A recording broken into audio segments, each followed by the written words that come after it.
নিরপেক্ষ হবে বলে আপনি মনে করেন?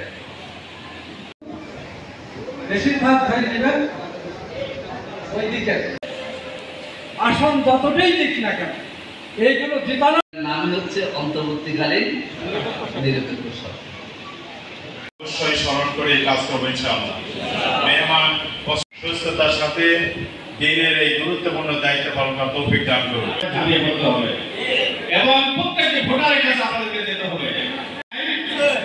সেই ভোটার তালিকা নিয়ে ভোটের প্রত্যেকটা আমরা চাই তিনি বিশ্বমন্ত্রী একজন নীরবে আমাদের বিপক্ষে থাকে। আমাদের তথ্য অনুযায়ী আমাদের প্রস্তুতি অতীতে এ পর্যায়ে বক্তব্য রাখবেন বাংলাদেশ জামাত ইসলামীর আবির্ভাব হবে।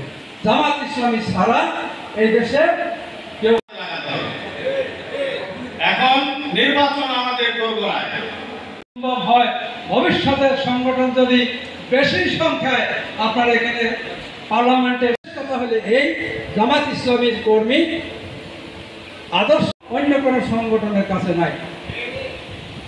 1970 সনে ডেলিগেট ভাই বোনদের মাঝ থেকে প্রাপ্ত প্রশ্ন এই কমিশনগুলোর কার্যক্রম হয় নিয়মিত মনিটরিংয়ের মাধ্যমে শেষ পর্যায়ে। এই যে গত 2 দিন আগে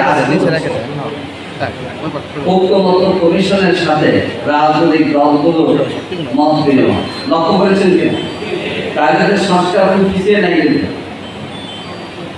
এবং অনেকগুলো রাজনৈতিক দল কিছু কিছু ব্যাপারে সবাই একমত হয়ে গেছে।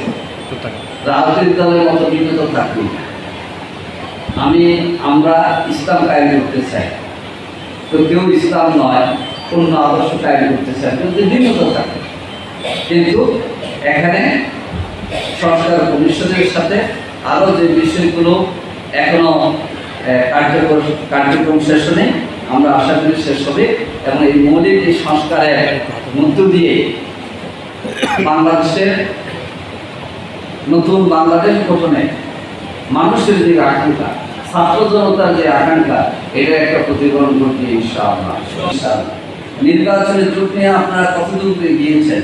কোন কোন দল থাকতে পারে, নির্বাচনের জোট নয়। আমি বলছি যে ইসলামী দলগুলোর সাথে আমরা আলাপ আলোচনা চালিয়ে যাচ্ছি, সম্পর্কে ঘনিষ্ঠতা বৃদ্ধি পাচ্ছে। নির্বাচন যেহেতু হবে, তফসিল ঘোষণা হলে এইসব দল নিয়ে আমরা কোন কর্মে আমরা কি করবো সেটা বোঝা যাবে ইনশাআল্লাহ।